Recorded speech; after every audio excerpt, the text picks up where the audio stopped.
And your top 5 for the next Tom Brady was Mahomes, Allen, Herbert, Burrow, and Russell Wilson. Do you think you're playing football? Do you think you're playing football? Do you think you're playing football? You are showing me nothing.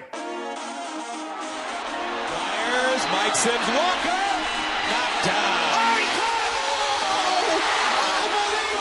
Oh my God! Davis is going running all the way back.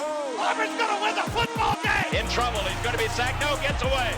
He runs, gets away again, goes to the 40, gets away again. Jackson takes it himself. Look at him dart back and forth. Oh! He broke his ankles. I have never seen this before in my life. Still looking, firing, near corner. It's caught. Denver, unbelievable. And welcome to the Fourth Down Fiasco.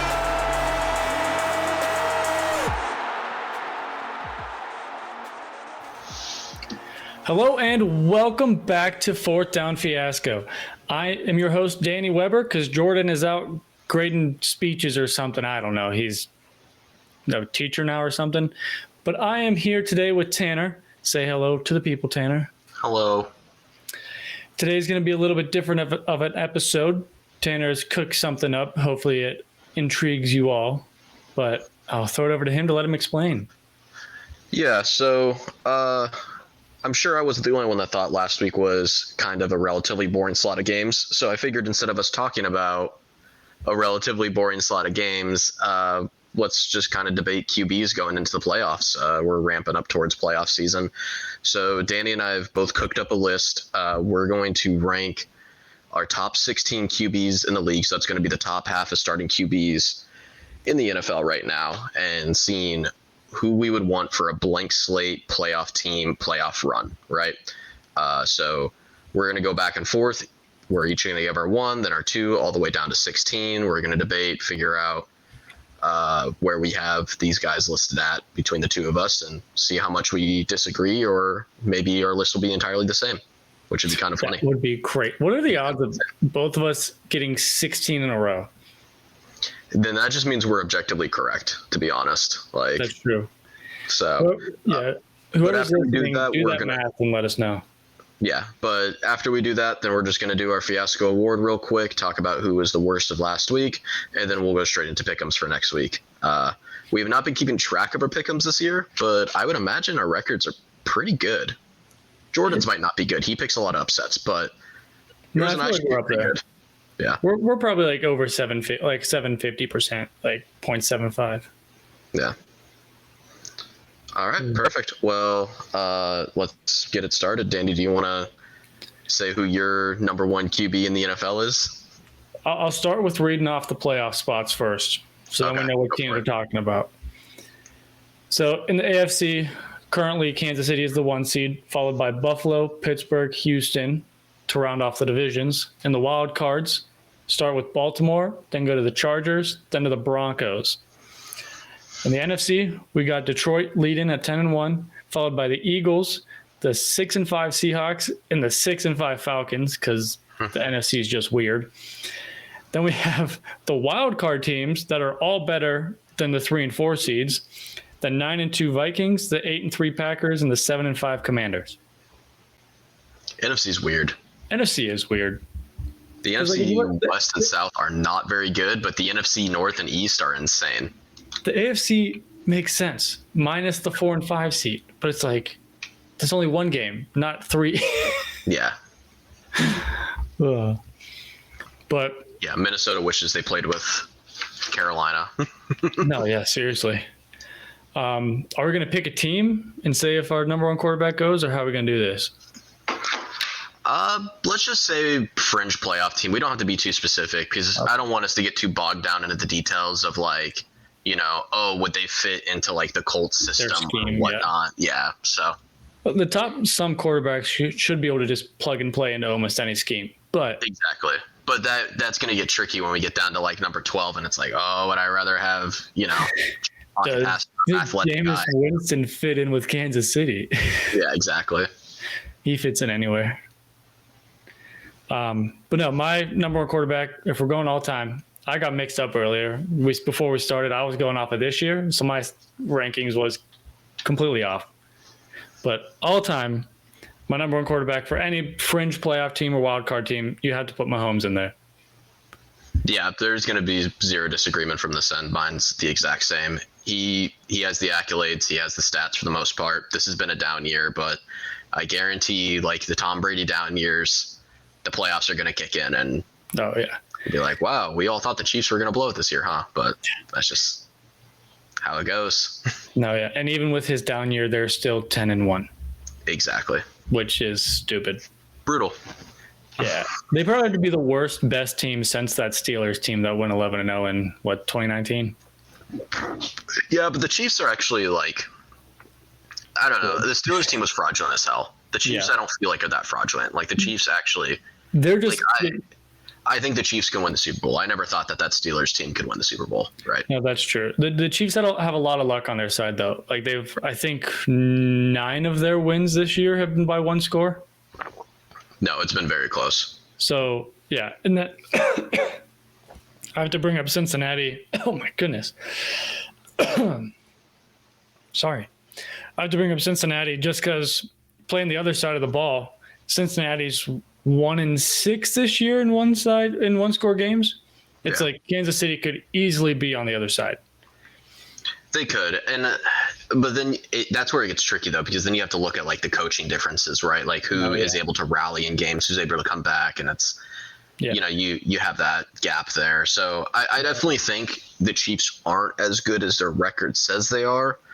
But when you have the combo, I mean, we saw it for 20 years prior to this, but you have the combo best head coach, best QB, you get away with fluky wins a lot more than other teams. Yeah, best head coach, best quarterback, deep pockets for the Zebras. But yeah, that's the third one's besides the point. All right, this is where we're going to disagree, though. Who's your number 2?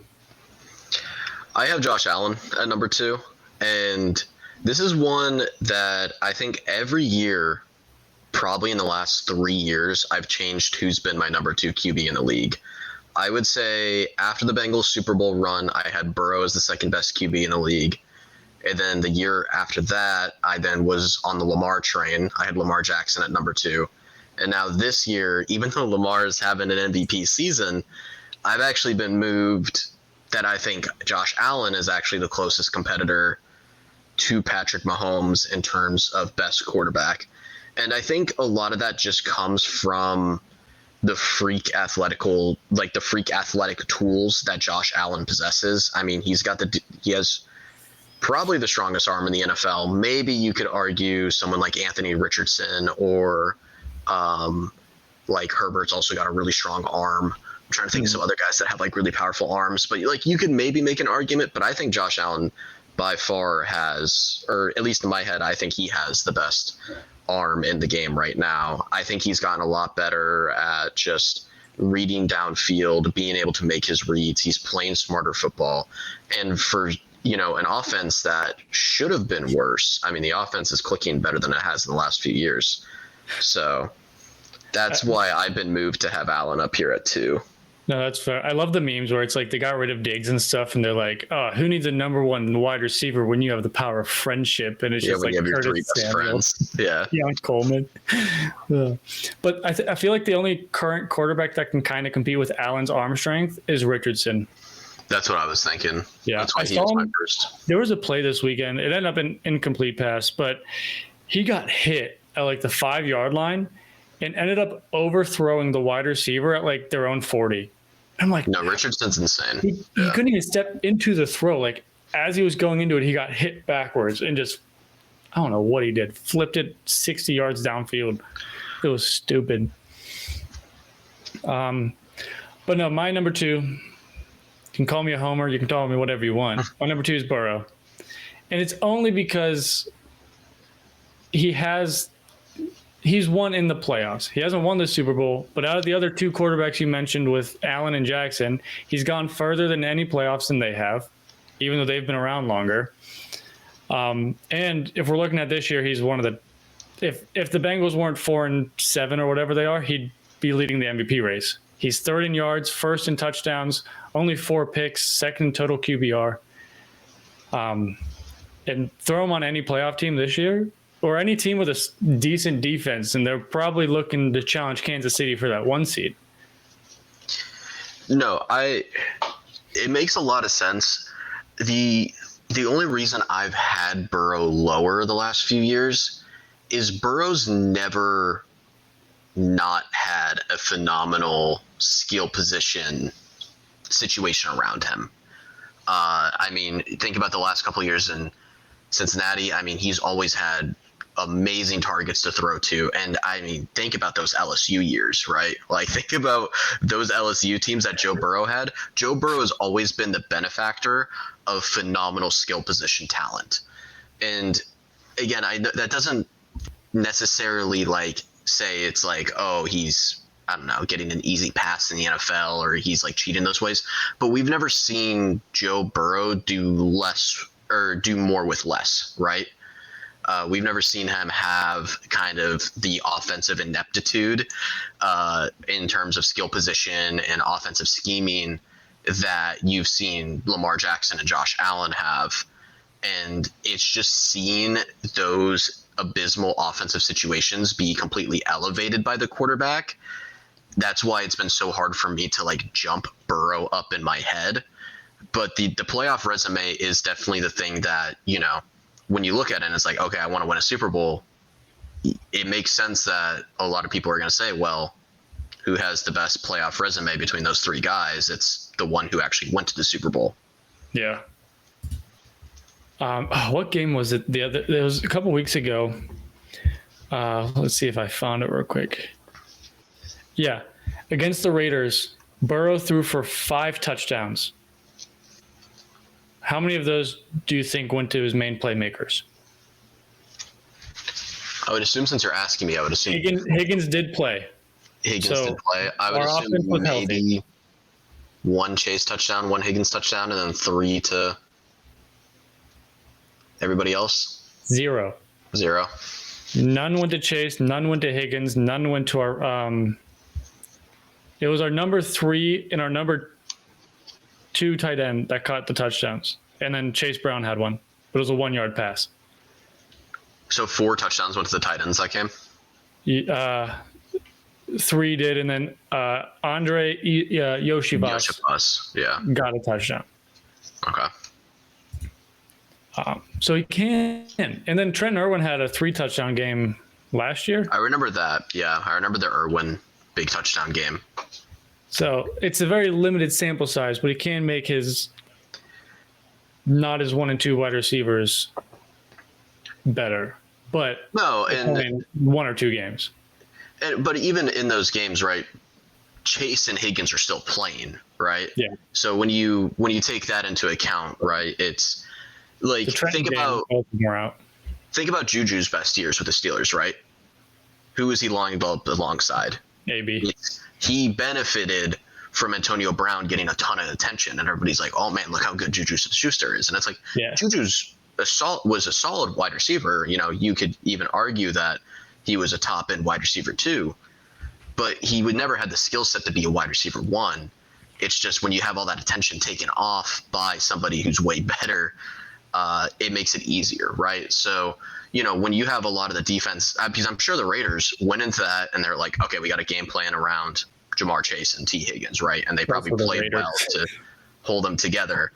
But obviously the Raiders aren't going to be able to stop anything else outside of that. So even if the game plan around it, you know, it's going to let everybody else be open. No, yeah. Anywho, who's your number 3? At number 3, I already kind of spoiled it, but I got Lamar.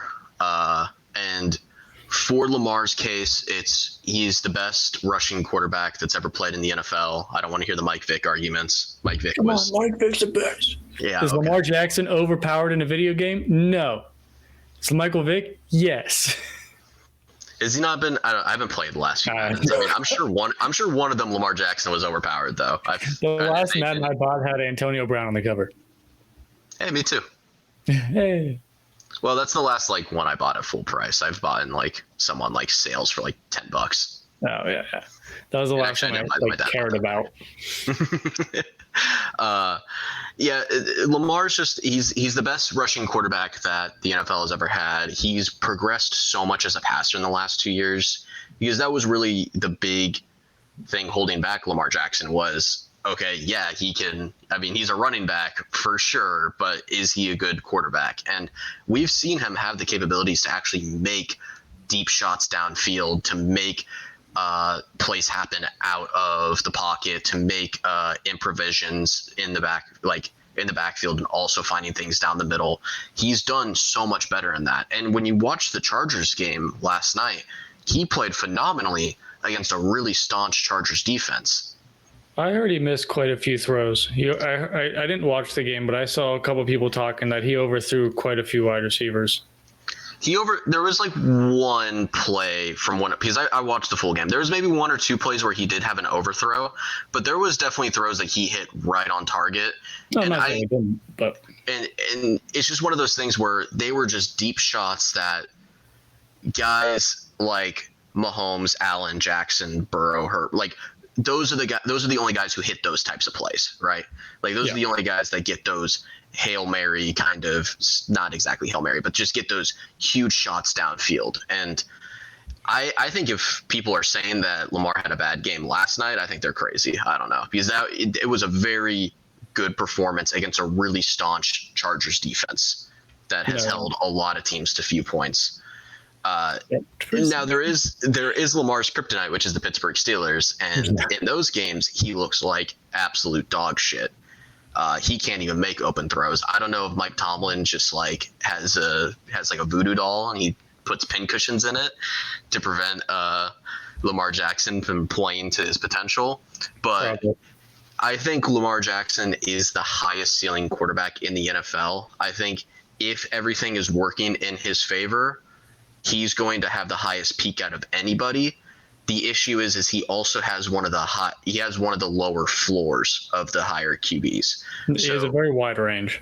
He has a very wide margin. So I like the upside of Lamar a lot. And again, he gives you a one-of-one tool set that no other QB right now in the league gives you. I wish we could see him with a Cliff Kingsbury offense, just because he runs kind of a college-esque offense where I feel like Lamar, the Ravens kind of already do that with some of the read options and stuff they do. But if we saw him thrive in college at Louisville. No, I imagine, if you put Cliff Kingsbury on the Ravens, I mean, that could open up a lot for Lamar Jackson. Even throw Lamar on the Commanders this year. I know you don't have Derrick Henry, but their two running back committee in Washington's not bad itself. Oh, it's probably one of the better rushing attacks in the NFL right now. With Eckler and Robinson. But so my number 3 is Allen. So just one from you, and just because of the playoff resume and stuff. Yeah. He is playing absolutely phenomenal this year. What's his stats look like this year? He's 14th in yards, 6th in touchdowns. He's 18-5 interception ratio. But he is sitting third, 2.5 points behind Burrow and Jackson for total QPR. Yeah. But like we said, kind of 2 through 4 are kind of interchangeable any given week, any given season, really. Yeah. No, that's how I felt about it for a long time now. I've always felt that there's Mahomes, and then there's 2 through 4, and then we kind of start getting down the peg a little bit. No, yeah. Since 21, after Burrow's ACL injury, after that Super Bowl season, we've talked about it since then. Even before this, we would argue why is he 2? Why is he 3? It's how it is. And again, there's a strong chance next season I change my mind again. Right. Yeah. I've actually changed it every season. Those 3 have been big contributors to their offenses. I mean, you've changed it a lot more than I have. I've been fairly consistent. Just because I know Jackson's gotten a lot better. I don't know. I know he's gotten a lot more consistent and accurate with throwing the ball, but he's not close to the Burrow Allen consistency of accuracy. He is this year. He's getting closer this year. Yeah. But if he got up to their level, yeah, he'd definitely almost solidify himself in the number 2 slot. No, I definitely agree with that. A big reason for Lamar was because I think that first year, I would have had, your same list that you do right now. Like right after that Super Bowl run, I would have had Burrow at 2, Jackson at 4.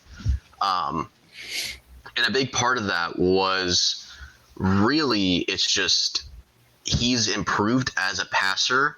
And he still has that one-of-one rushing ability that only he has, right? Like, there's nobody at the quarterback position as fast as Lamar Jackson and as elusive as Lamar Jackson.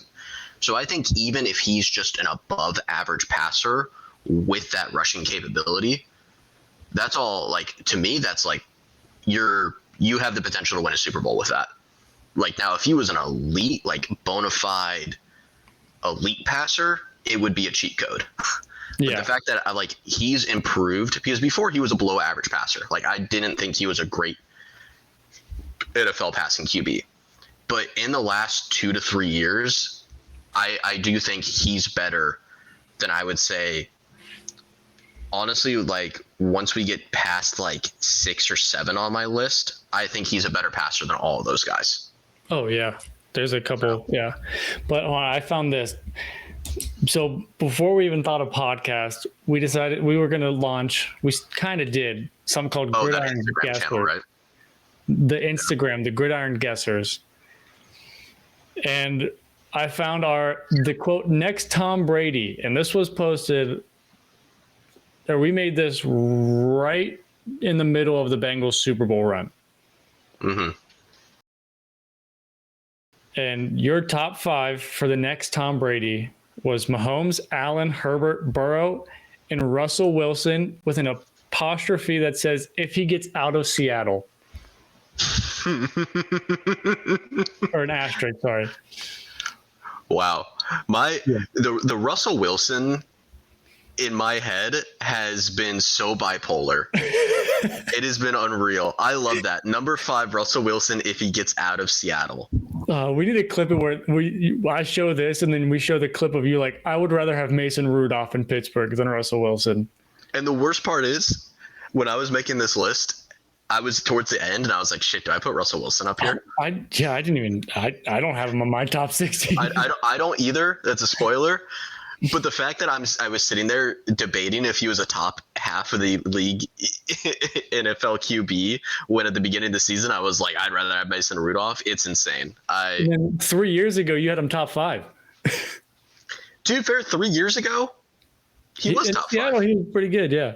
He was insane in Seattle. I love that. I mean, his last year in Seattle was rough, and that's why I said if he gets out of Seattle, who knew how poorly the Denver situation was going to go? But and then my top 5 next Tom Brady picks goes Burrow, Mahomes, Allen, Herbert, and Kyler Murray. Oh, look at that! Wow. And hey, he's 4th in total QBR this year. Maybe. No, not even close. Oh. That's so funny. That's awesome. Yeah, that's so funny. That would have been so. That was during the Bengals Super Bowl run, right? Yeah, because we made a graphic for Super Bowl picks, and it's the Bengals and Rams. I guess the score for that one, right? Wasn't that the thing? I got the score exactly correct. Your score was 28-24. Didn't the game end 28-24? No, we lost by 3. I thought. I'm looking it up. You got one of the hot takes of T. Higgins is going to be the leading receiver. Oh, that was it. Yeah. Well, and I like how that happened because the way that went down was because of the super missed freaking face mask. Yeah, it was 23-20. Dalton got it then. Dalton picked 23-20. Good job, Dalton. I forgot that we even did that with Dalton. We did for like 2 weeks. Yeah, we didn't do that for very long. No, because I was overseas and it was hard. Yeah. So anywho. you had Lamar at 4, right? Yeah, I have Lamar at 4, and I'm assuming you have Burrow at 4. I have Burrow at 4. Okay. And I think we've discussed these top 4 guys enough, and we kind of know where we're sitting at there. I have Lamar at 4 because of passing. Yep. All At right. 5, this is where things are going to get weird. Because after the top 4, there's a handful of quarterbacks you can interchange, just like 2 through 4. And so our thoughts are going to be interesting. All right, so who do you have at 5? I actually feel really confident about 5. I think 5 is a step below 1 through 4, but I'm very confident that 5's a step above everybody else below him, and that's Justin Herbert. Okay. Is that who you got at 5 as I well? do not have Herbert. You do at not 5. have Herbert. Okay. I have Herbert. Matthew Stafford at 5. Okay. Because of history. Who do you have at 6 then? Herbert. Okay. I have Stafford at 6. So, yeah. You love Herbert. I know you do. I love Herbert, yeah. But when you said we're going on all of history, Stafford has a bigger history than Herbert, especially in the playoffs. For sure. So that was my thought process. But once again, 5 and 6, you can flip-flop them. And again, I would say I did think there was a gap between everybody below him. I think Stafford is the closest at that gap. So yeah. So you have a gap. I think you can flip-flop. yeah. The reason I have that gap is because these are actually 2 quarterbacks that I love. It's funny, if I look at Justin Herbert and Matt Stafford, and I actually like them more than any of those quarterbacks from like 1 to 4 in my head. Like, I think 1 through 4 are better, but in terms of quarterbacks I want to watch week in and week out, like Herbert and Stafford are like the top of that list. I love both of those guys. So when do the Chargers and Rams play? I don't think they play this year. I don't think so either. It's so annoying. I hate that. I hate how the NFL has the inner city teams in different conferences. I've always thought it's dumb. Both sports leagues we watch, both football leagues we watch, need to change their divisions and stuff to make it better. No, At least one of them will. Yeah, I think if you're just in the same city, you should be playing each other. Like, there should be the inner city rivalry, like that occurs in baseball, that occurs in basketball, that occurs even in hockey a little bit. Like, It's just the way they have their schedule set up. There's only 17 games, where in baseball, hockey, and basketball you have 80 some games, and then I know, 180 some games. yeah, I still think in those 17 games, like LA should play each other every year. I think New York should play each other every year. It shouldn't be every 4 years. It's dumb. I saw this video. It was this guy. He made the NFL schedule, but if it was a baseball season, so it was 182 games. And the top comment was, "Why is Pittsburgh exactly how Pittsburgh would actually be?" And it's like 1 or 2 games over like 500, basically, over the course of the entire season. That's awesome. They just like finished the exact same anyways. Yeah, it was so. Was it like fun. a Madden simulation or something? Yeah, he would do a season simulation and then up the injury a little bit every season. So by the time you hit the end of the season, most of your players are hurt just because. Yeah, like It so is kind of an interesting idea though, because then you would have like relief quarterbacks almost. Yeah. Like that's kind of. If it was easier to manipulate Madden and stuff, he should have done rotations basically and had 2 or 3 quarterbacks just kind of rotate each game. Could you imagine how big those rosters would be though? Like, I mean, NFL already has a massive roster with 52 people. Like, if you're starting to have, like, bullpen quarterbacks, I mean, like, rosters would be, like, 100 people. Did you just see Mahomes walk out of the tunnel to Renegade in the 4th quarter? Like, bringing in Mahomes. That's so crazy. Different topic. Oh, I'm sorry, before we continue, different topic. Because I was watching the Raiders game, how in the entirety of the world are there only like 20 people-ish that you can classify as good quarterbacks? Like how in the world is there not 32 people that are good at the specific thing of throwing a ball and reading people? It is kind of wild, right? Because, I mean, the NFL is such a massive sport in America that you would think that we would just have like 40 to 50 like really good quarterbacks. But because like if the top 5 quarterbacks get hurt, their backup can't start on any other team. Like if they're that bad, like you should have a backup that should be able to start somewhere else. And some do. Like you could put Carson Wentz somewhere, but he'd rather go chase a ring in Kansas City. Well, I mean, think about it. I mean, basketball is an even more egregious situation. I mean, they have smaller rosters, and like there's so many people who are so athletically freakish on the planet that it's like, how are not all these guys just on similar levels? But I think when you just get to the top of the competition, I mean, because think about it, if you put a Carson Wentz in like the Mexican football league or the European football league or like the Asian football league, Carson Wentz would obliterate that competition. Oh yeah. So even the UFL, even the UFL, he'd be a top quarterback. So it's not even like it's just the competition gap. Like when you get to the top of the league, like people are just simply built in a way that like a normal human being isn't supposed to be built. No, and it's just crazy to me though. It's like this league has been around for how long? 100 and some years, and even today, we're debating over top 16 quarterbacks, and we're still second guessing the second half of our list if they're good enough. Oh yeah, like once you get past like 12 on probably both of our lists, you're probably sitting there and you're like, I mean, would I even really want that guy as my franchise guy? Probably not. From like 12 down, it's like I don't really care about this list. Like it'll just be interesting to see who you put.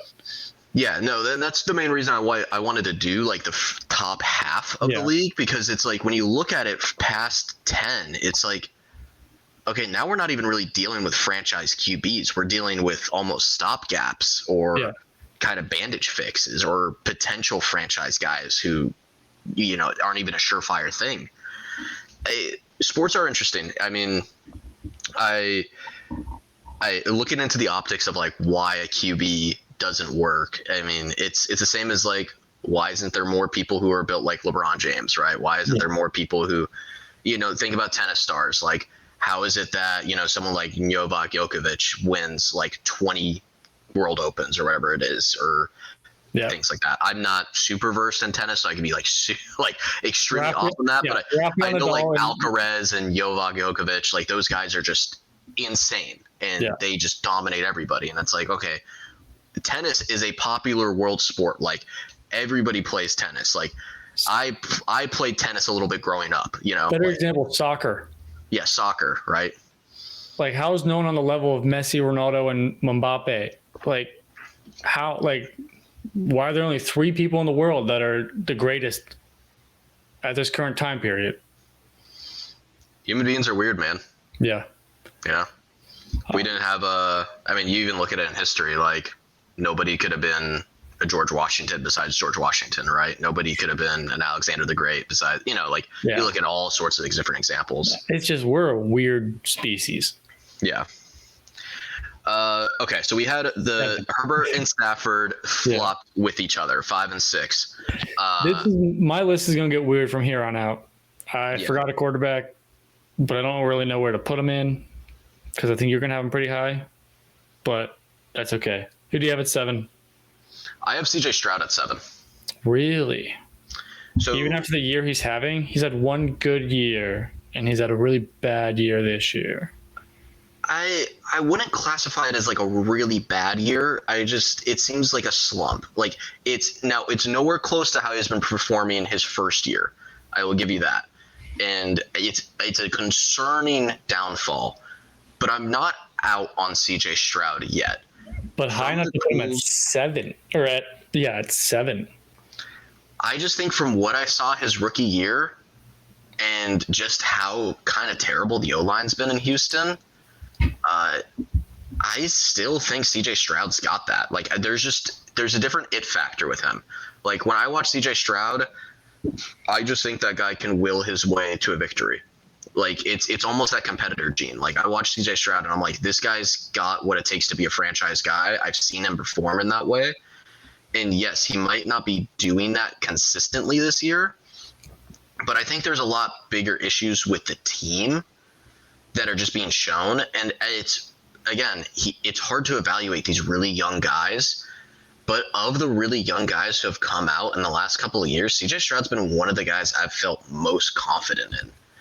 And it doesn't concern me too much that he's had this downturn in production. I feel like he's going to have a bounce back year next year. And when I look at some of these guys below him, I'm like, his play doesn't concern me as much as a lot of these other guys below him, honestly. That's fair. And I think CJ Stroud's ceiling compared to a lot of these guys like that I'm looking at on my list right now, I think CJ Stroud's ceiling is much higher than all these other guys. That's fair. To be honest, I completely forgot about Stroud on this list as well. Nope. But in my mind though, you can kind of, I wouldn't have him top 10 for playoff teams right now. Like I wouldn't pick out of my top 10 quarterbacks. I wouldn't pick Stroud to put him on a playoff team. He'd be interchangeable between 11 and 15. He'd be in the higher part of that or closer to that 11 rather than 15. But I forgot about him because I made this list like 5 minutes before we started recording. Hey, it's okay. I'm sure you're going to have somebody and I'm going to be looking at it. I'm like, forgot that guy was playing, you know? Yeah. I mean, we even said that with Russell Wilson. We were like, oh, we forgot about Russell Wilson for this list. Yeah. Because I was kind of looking at ESPN's like quarterback stats this year. And since his QBR is 25th, he wasn't even the top half of the quarterbacks. Yeah. So it just didn't even cross my mind. But I have my number 7. I know you're going to find this controversial, is Goff. Yeah, you're not going to like where I got Goff. No, I know. That's fine. Goff is a weird player, and I agree with that. But he has been to a Super Bowl. He's can win in the playoffs. We've seen it. And over the other quarterbacks we have remaining, not many of them have really won in the playoffs. That's fair. And so if we're looking at top quarterback ranking, I feel like for me will be different of just plugging in a quarterback for these playoff teams. Because that's kind of what we're talking about, is plugging and playing into the playoff teams. So with you picking Stroud, I'd like to see more out of Stroud before I can just be like, yeah, go throw him on the Chargers if they didn't have Herbert to go fight for a Super Bowl. Definitely. So that's I get that with Goff. Goff scares the hell out of me as a quarterback. Oh yeah. That's the main.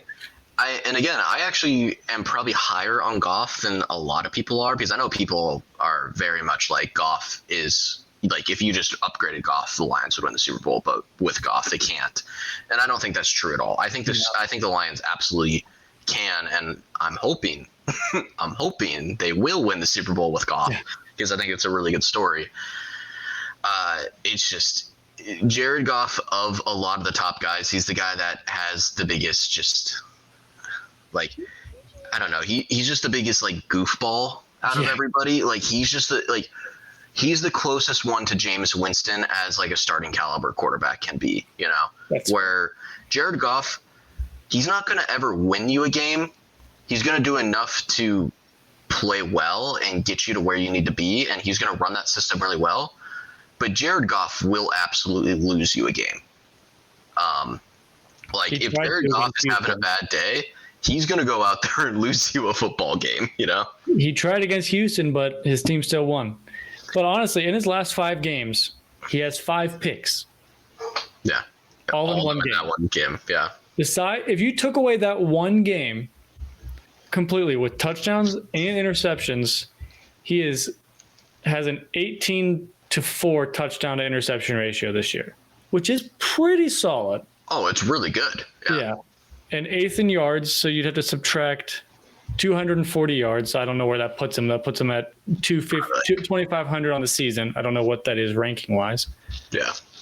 But like, that's still not a top five quarterback, but enough to win you games when you need them, to an extent. But I'll be curious to see where you have Goff. Yeah. You probably have him at like 12. I won't comment. Ooh, lower. No, 10-1. We'll get there. We'll get there. He's going to come up. It's all right. All right. Who do you have at 8? This one's going to be controversial because he's also had a bad year. This might be the guy I forgot. Okay. Yeah, it might be. Yeah, he's had a bad year, and he definitely got overpaid in the offseason. But I have Dak Prescott at 8. Ooh. I don't even have him on my list. Shit. I'll just say it now because it's going to come up again. I forgot Trevor Lawrence as well. Okay. To be fair, I have Trevor Lawrence pretty low. Okay, I forgot about it. I didn't even think about Prescott because he's hurt. Shit. Yeah. Sorry, Jordan. Good thing you're not here today. Yeah, right. But hey, if we're talking about this year's playoffs, he can't play. That's my argument. That's true. That is true. He genuinely could not play. He's injured. Dak Prescott, I've always been a bigger Dak guy than a lot of people have. Mm-hmm. I've always defended Dak. Just because the Cowboys are an inept franchise and organization doesn't mean that Dak Prescott's an inept QB. I do think the Cowboys absolutely overvalued him in that contract. There is no way the caliber player that Dak Prescott is should have received the amount of money that he did from Dallas. That is going to tank the team. Yeah. However, the Dallas Cowboys aren't going to get a better quarterback than Dak Prescott.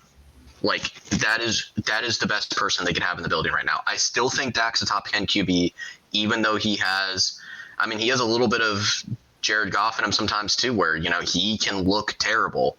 Mm-hmm. Not to the extreme as Jared Goff, but he can look bad.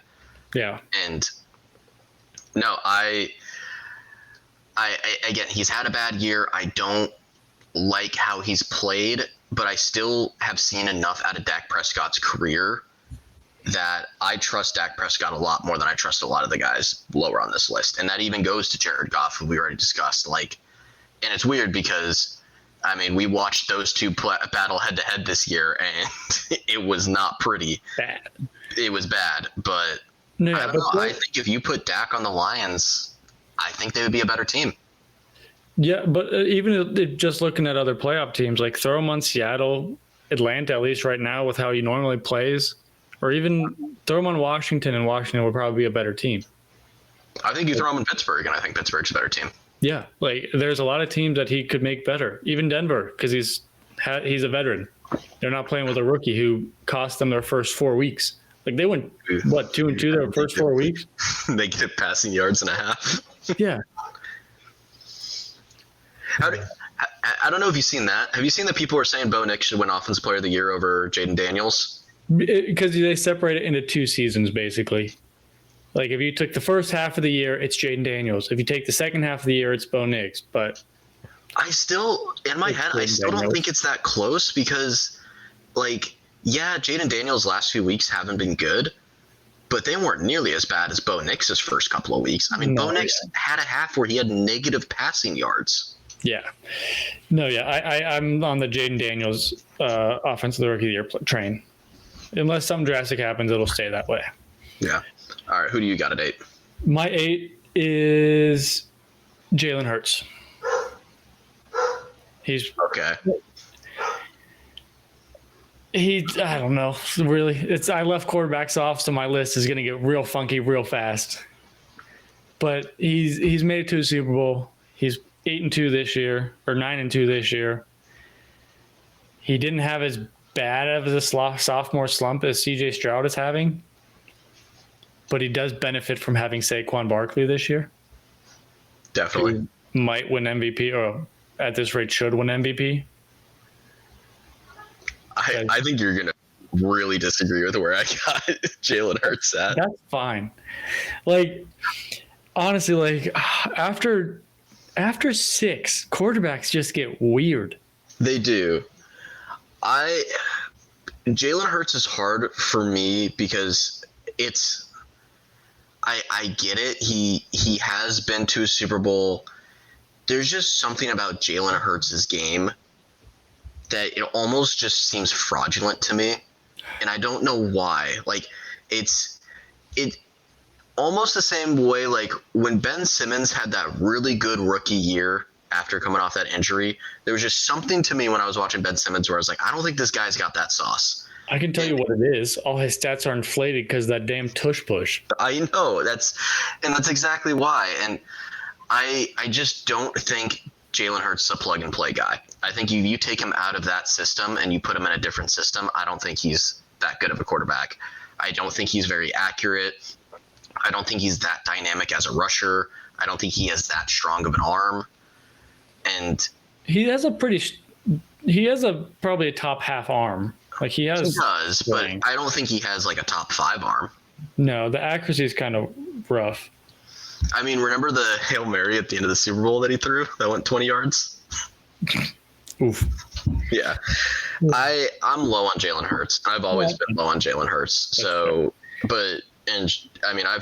I've talked to people about it before, and I'm like, yeah, I don't like. I'll say my grievances with Jalen Hurts, and I've gotten a lot of backlash from people. Because people, I mean, I get it. Like, he's in a good system. He wins a lot of games, and he's been to a Super Bowl, so it makes sense. Yeah. Why people do value Jalen Hurts a lot. I've always struggled with him as a starting QB.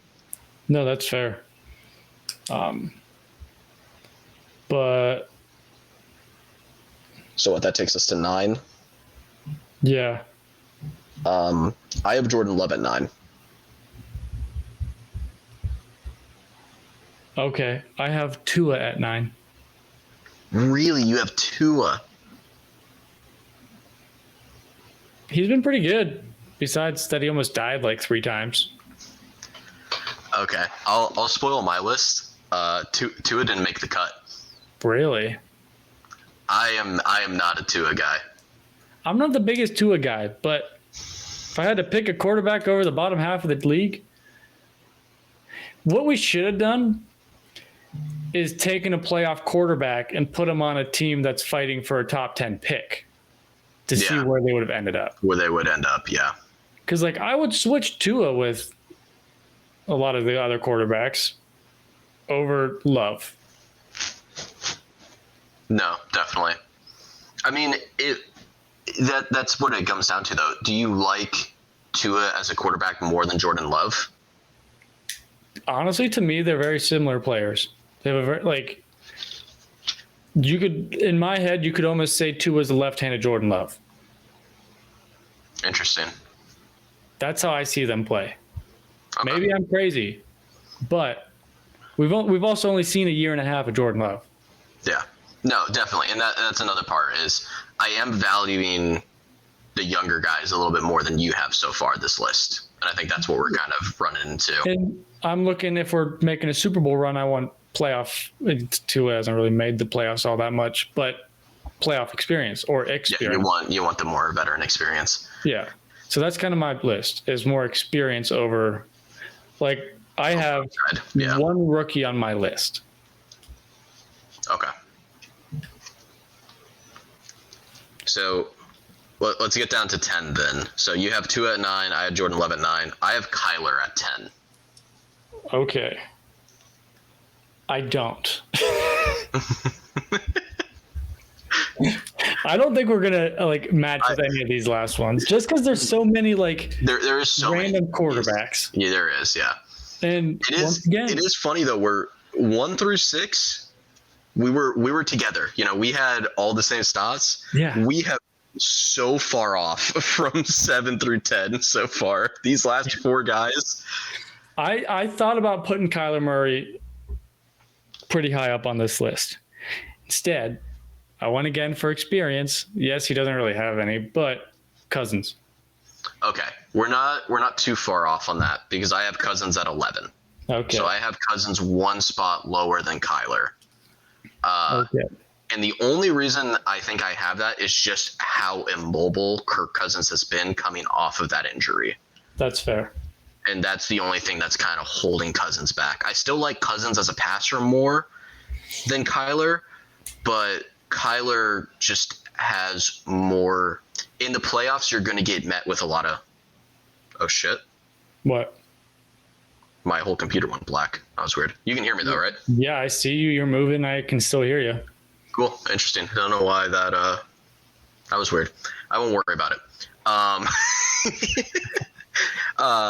Yeah, just in the playoffs, like, you're getting met with a pass rush. In my head, like, I can see Kyler making plays out of that. And unfortunately, at this stage in his career, just being injured with Cousins, like, he's just going to get eaten alive in the pocket.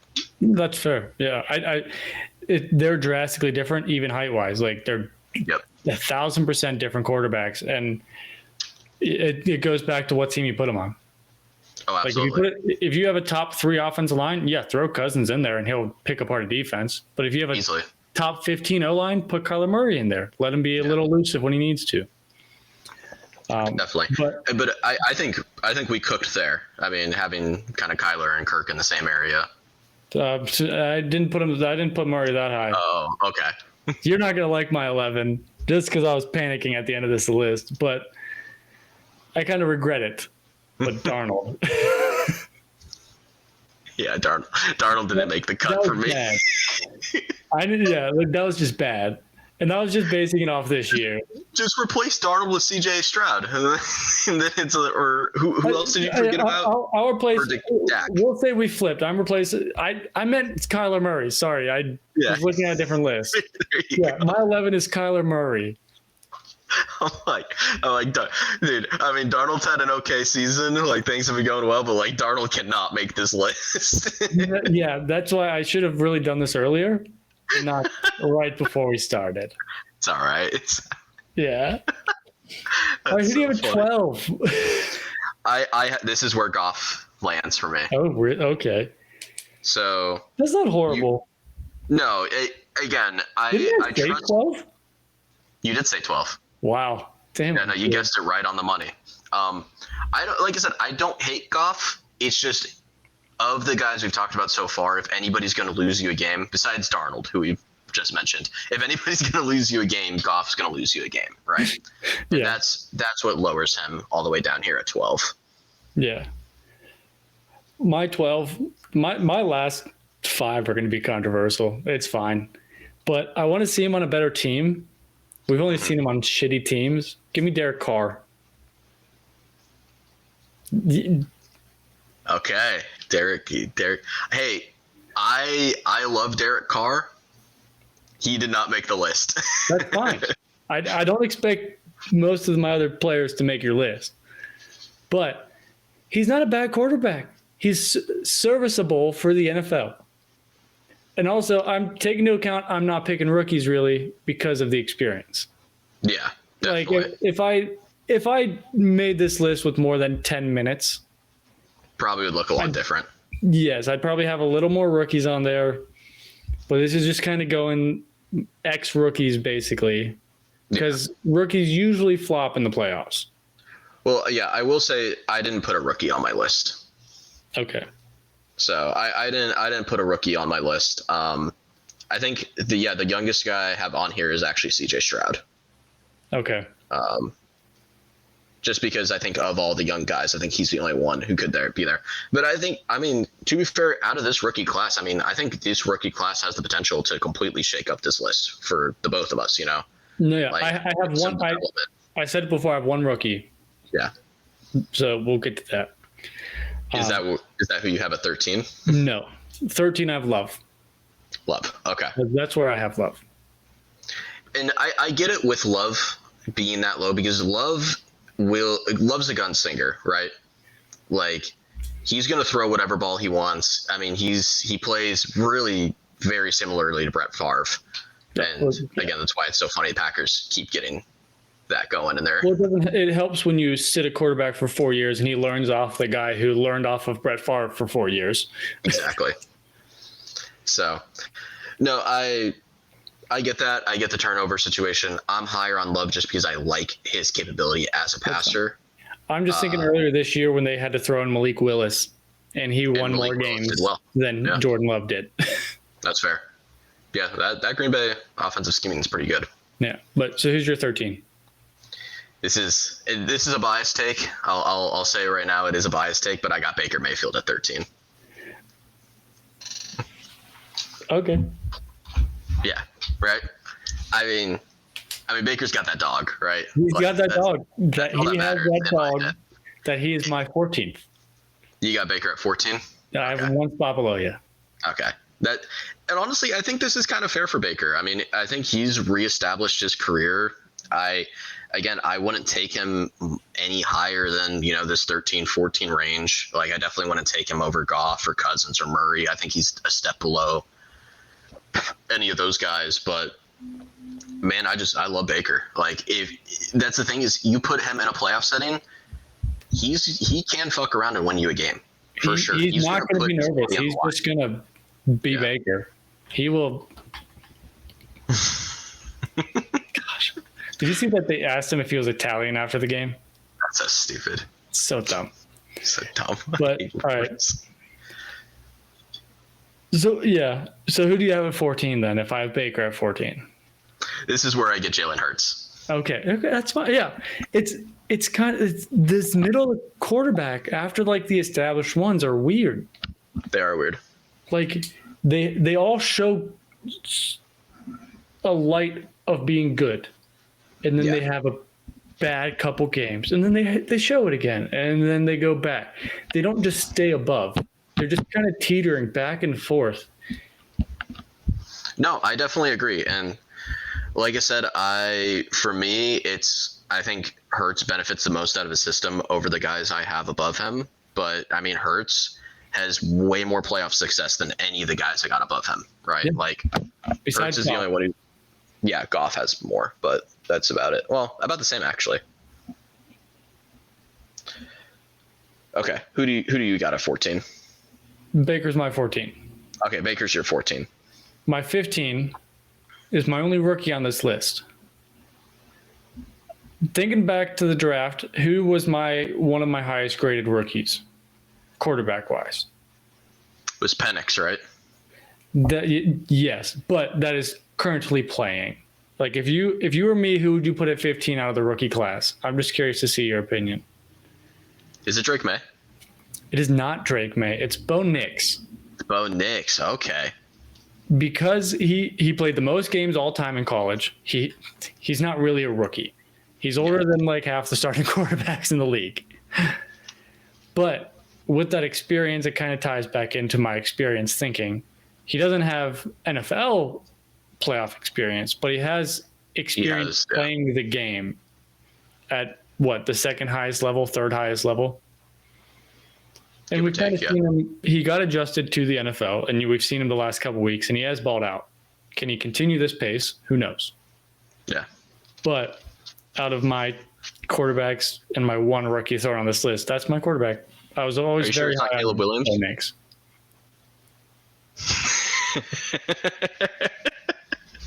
No comment.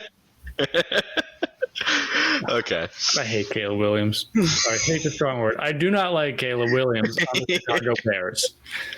Oh man. Okay. At 15, this is where I got T-Law. Yeah. So yes, sir. I just he's garbage this year. Yeah, he's been not great. I'm still stupid. I still believe in T-Law. I still love him. He's one of my favorite quarterbacks in the NFL. Overrated. Yeah, I mean, he definitely is, but I'm one of the people overrating him, and I haven't given up yet. I'm getting closer and closer every year. Talk about someone who stole money. Yeah, jeez. Yeah. Every year, Trevor Lawrence gets closer and closer to not being on this list, but I had to find a way to sneak him on. That's fair. There's something. You love Trevor Lawrence. There's something. He can be a top. I still believe. I still believe. It's just when you have the double whammy of Urban Meyer and Doug Peterson, he's never had a good situation, and I can't believe I was so mad when he accepted that contract from Jacksonville. I was like, he could have gone to half the league, and they're better than the Jaguars. Why? I know Jaguars probably paid him the most money. That's why. Still, it's like I was just like, I just want to see you on a good team. The vision's there. But he's been terrible this year. So honestly, what team could he have really gone to? Pittsburgh. He could have gone to the Raiders. They weren't going to pay a quarterback. They weren't going to sign him. But dude, can you imagine how hyped I would have been? That you would have probably died. But if New England tried to sign him, Tennessee could have tried to sign him.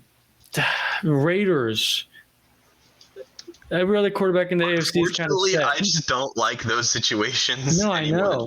Either. It's just, there was no contender who was going to get Lawrence. Every team almost kind of had their quarterback going into this year, which is weird.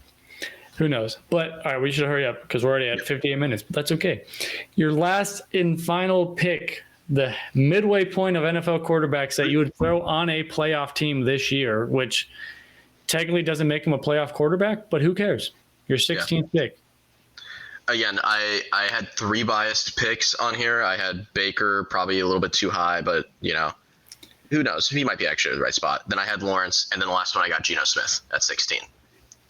I was debating swapping these two. I'm surprised you have Geno and I don't. You don't like Geno. Geno's weird in my head. I think Geno's like on a week-to-week basis. There's weeks I don't like Geno, and there's weeks I do like Geno. That's fair. And we're right now in the last 2 weeks we've been riding the Geno train. Like I've been pretty high on Geno. I still think Geno. A reason he's at 16 and not any higher is Geno's going to lose you a game. He makes some back-breaking mistakes, but he can win you games, and we've seen him this year will that Seattle team to win games. I think if you didn't have Geno Smith on the Seattle team and you had somebody else, like I think Seattle loses a lot of the games that they've won this year. So yeah, probably. That's what keeps him that's what lets him sneak onto this list. That's fair. But yeah, so I had between my guy and Geno Smith as my 16th, and it's just because you can kind of plug him into a top team, Brock Purdy. Okay. Brock Purdy is who I have at 17. Like if I would have gone to 17, Brock Purdy would have been 17. We're flip-flopped again. Yep. But so yeah, like Brock Purdy, he's made it to a Super Bowl. If he's in a good system, he can be good. We've never seen him in a shitty situation. Yeah. I mean, he kind of is now, and he's 5 and 6. It's still not terrible. Yeah. No, but his whole team's been hurt, and he's still the QBR wise 5th highest quarterback for given his situation.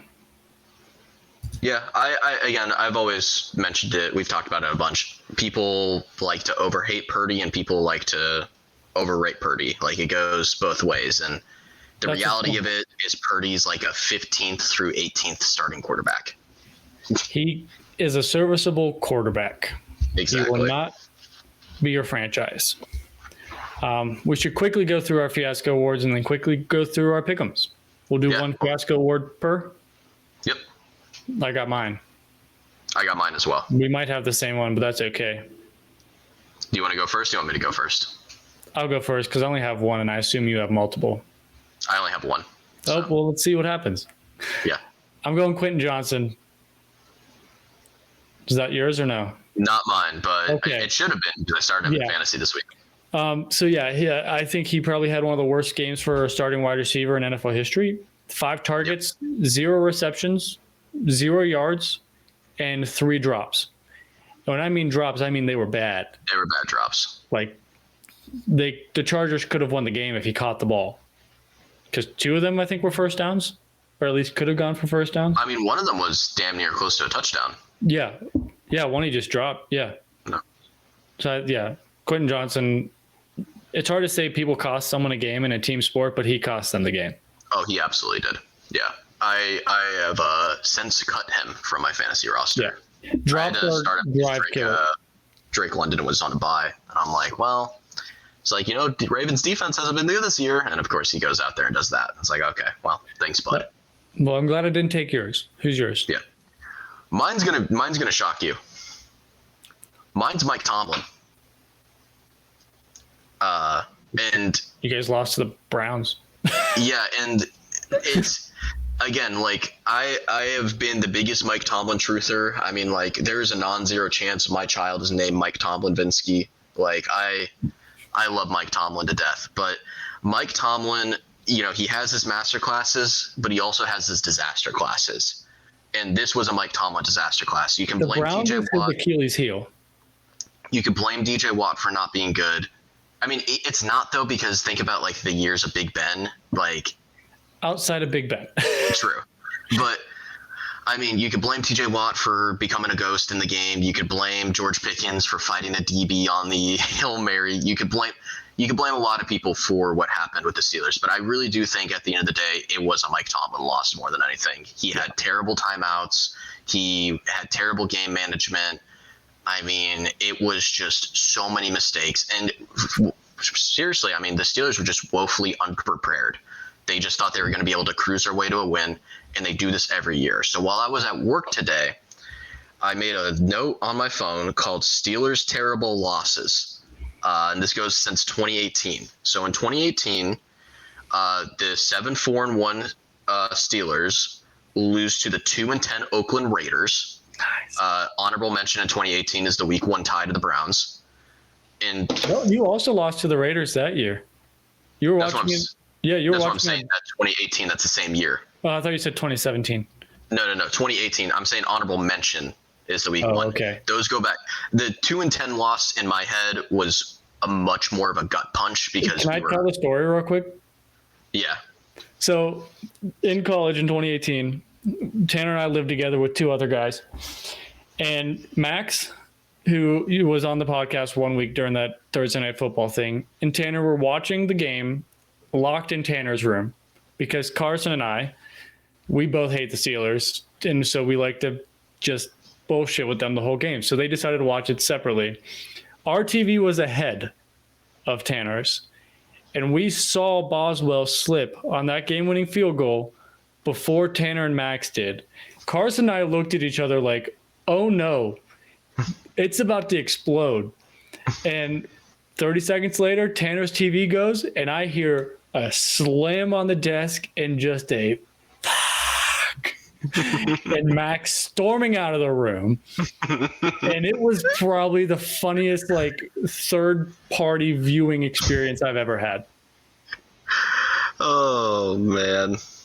Because it was like a ticking time bomb that we knew was going to explode. Yeah, that was a bad loss. That was bad.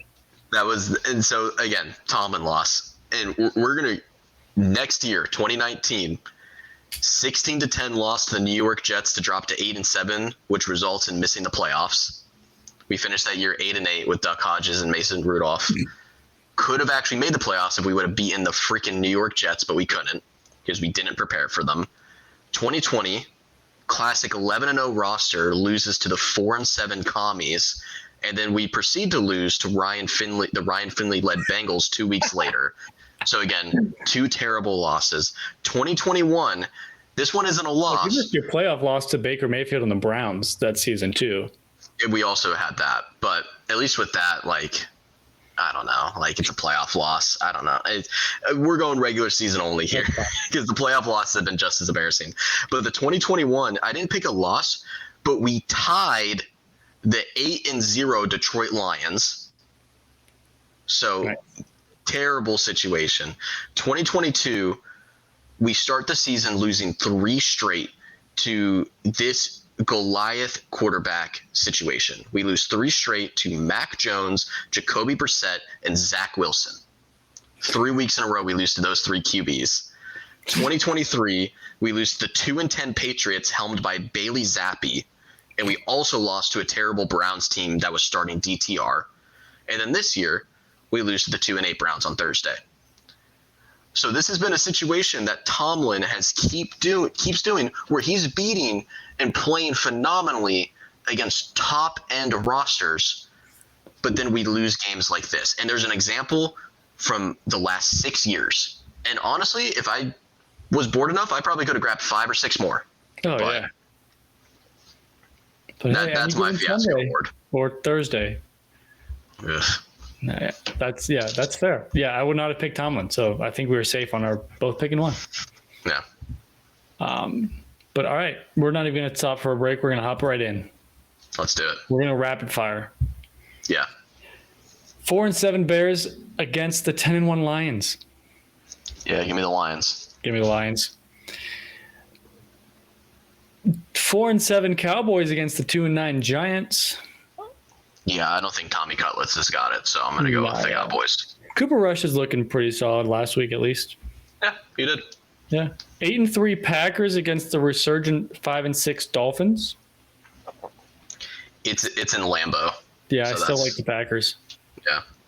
I think it could have been interesting if it was in Miami, but in Lambeau, it's not It's interesting. going to be 28 degrees. Yep. Tua is going to be like, And Tua is not a cold weather quarterback. no. And then the 2-9 Raiders against the 10-1 Chiefs. The Raiders already beat the Ravens this year. Can they beat That's the true. Chiefs? I don't think so. I think they're Yeah. going to cover the spread, though. I'm going to keep taking the 12.5? Yeah, they keep putting these ridiculous spreads for Kansas City, and they have not covered them once. So just keep – it's a free money glitch. Just keep – Go to betsam.com or signupexpert.com/fiasco. Sign up for a new sports book. Bet $10. I'm not saying it's guaranteed free money, but I would bet the Raiders cover the 12.5 spread. Just saying. Interesting one. 7-4 Falcons against the 6-5, or 7-4 Chargers against the 6-5 Falcons. It's weird because you could say a bounce back win for either of these teams, but I like the Chargers more than the Falcons. As much as I need the Chargers to kind of lose, I like the Chargers. Yeah.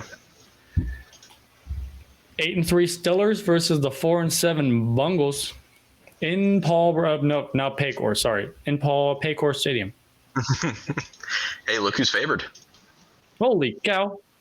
Hey, our defensive lineman did tweet out saying we are definitely not losing our next game, so it's a guaranteed dub. Basically, is what he's saying. Yeah.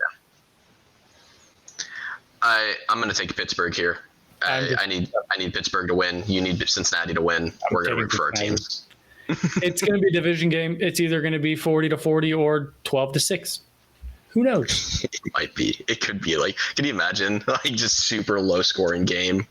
Yeah. After the Bengals destroyed the Chargers defense from their whole season, it's then we go and put up 6 points with T. Higgins, Jamar Chase, Mike Gesicki, Chase Brown. Ugh. It's a 9-6 win. Yeah. 6-5 Cardinals fighting for a division against the 9-2 Vikings, trying to hold on to trying to win for that division. Yeah, I think the Vikings are too good this year. I don't think Arizona's going to be able to compete, especially with how bad they looked against Seattle. I know. I like Arizona. They're still just weird, but yeah, give me Minnesota at home. 5-7 Colts against the 3-9 Patriots. Drake May versus Anthony Richardson. Could be fun. I still think the Colts are going to win this one. The Patriots are just such a weak team this year. Yeah. I like the Colts as well. The Patriots defense might cause troubles for Richardson, but yeah, I still like the Colts. Seahawks versus Jets. Only a 2-point favorite for the Seahawks. Yeah, give me the Seahawks, though. I want nothing to do with the Jets. And use our link to bet the Seahawks spread. The 3-8 Titans versus 7-5 Commanders. Bounce back for the Commanders? I think they desperately need one, so I feel like they're going to win this game. Lost 3 in a row. Yeah. They need to win. Yeah. If they don't win this, then they're not making the playoffs probably. They need – this is a must-win game. Yep. 5-6 Rams versus the 4-7 Saints. Oh, no, sorry, my bad. Whoa, does that say tickets as low as $15? Holy shit. 7-5 Texans versus the 2-9 Jags. That game's before.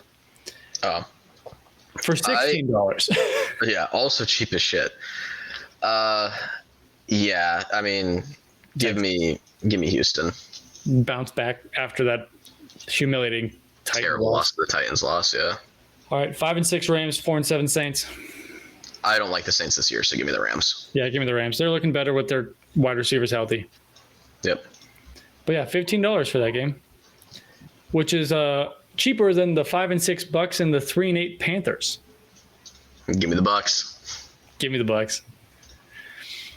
Here's our fun game of the week: the 9-2 Eagles versus the 8-4 Ravens. This is probably the best game of the weekend. This is going to be the best game. I like the Eagles. I like the Eagles here too. It's weird. I'm going to be rooting for the Eagles because I really want the Eagles to get rid of Baltimore's wins. But I don't know. I have a feeling Baltimore's going to pull this one out. I don't. It's in Baltimore. I know, but still, they're so close. It's basically a home game for both teams. The Eagles fans are going to travel that 45 minutes down there. Yeah, that's a good fair point. That's how long it takes me to get to a Bengals game, basically. And I live in Cincinnati. Well, I lived, sorry. But I like the Eagles. Their defense has been pretty solid. And their offense, Barkley's just out of his mind. No, he has. And if they can establish the run, Jalen Hurts can throw to Devontae Smith and A.J. Brown and Dallas Goddard. And the big difference here for me is it's just going to be the coaching. It's the main reason I still don't want Eagles as a Super Bowl. Like I think they can they could maybe make it to a championship game. I think they probably will, but I don't trust Nick Sirianni still. I think he's an idiot. So I trust John Harbaugh more. Playoffs, no. Give me a regular season win though. True. But the 5-6 Niners versus the 9-2 Bills. People were saying this might have been a Super Bowl matchup. Might not even be possible. Give me the Bills. They're just playing good. Playing good. They're playing good. They're playing well. And then, are the Browns going to play spoilers to yet another team fighting for a playoff spot? The 3-8 Browns go against the 7-5 Broncos. This is probably one of the tougher defenses Bo Nix has had to face all season. True. Besides the Steelers, who they lost 13-6 to. Yeah. They lost to the Chargers, which is another tough defense. Got demolished by the Ravens and lost to the Chiefs. Those are kind of all the big defenses they've had to play. Even Seattle, they lost. Yeah, for me, I don't like Cleveland's offense, so I just don't think. I think Denver's going to win it, especially being in Denver. Cleveland's going to have to travel. I think a lot of the stuff coming out of Cleveland is they're feeling like real cocky and hot shit because they beat the Steelers too. So I think they're going to walk in there cocky that they're going to beat the Broncos, and I think they're going to get smacked. Jameis is always cocky, so it's fine. Yeah. But Browns are coming off a mini bye, so that might help a little bit. Yeah. But no, as much as I need the Broncos to lose, I'm going to pick the Broncos. Yeah. But we all said it was going to be a Steelers win on Thursday too. That's true. Hey, I said I had a feeling. No, yeah, you did say it could be a. I have a sixth sense with Mike Tomlin. I know there was something biting at the back of my head, and I knew something. There was ill omens. No, yeah, but yeah, there you go. Week 13.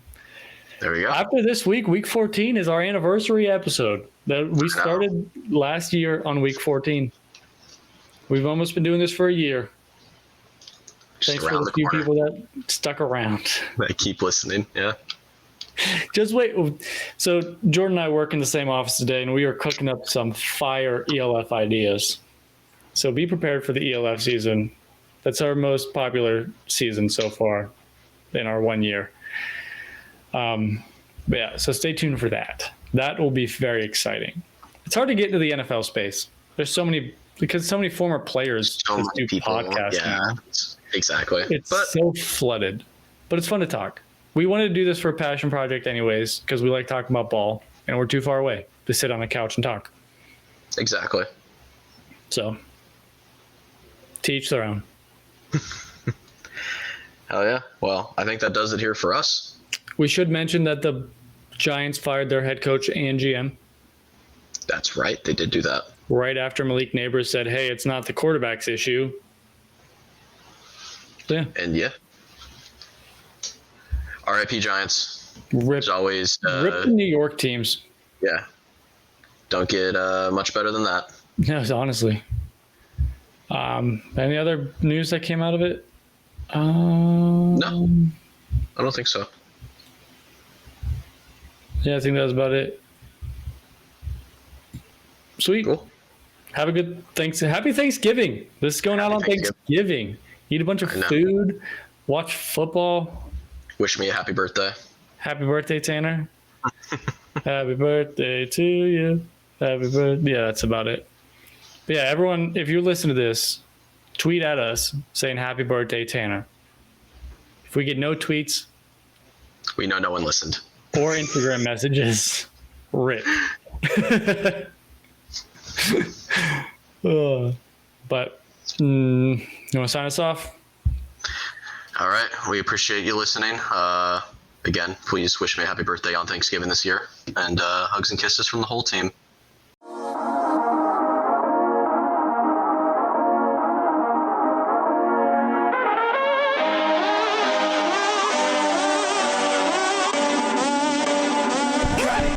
Well, I like school, and I like football, and I'm gonna keep doing them both because they make me feel good. Are you looking for a podcast to advertise your business? Well, you're in luck. Here at the Fourth Down Fiasco, we're looking for show sponsors. Whether you want to be a platinum sponsor and be mentioned at the beginning and end of every episode, or you just want a simple 30 or 60-second ad, we got you covered. If you're interested in having a spot on our show, you can reach us at fourthdownfiasco@gmail.com. That's fourthdownfiasco@gmail.com. We are excited to hear from you and even more excited to have you on the show. Join the Fiasco family now.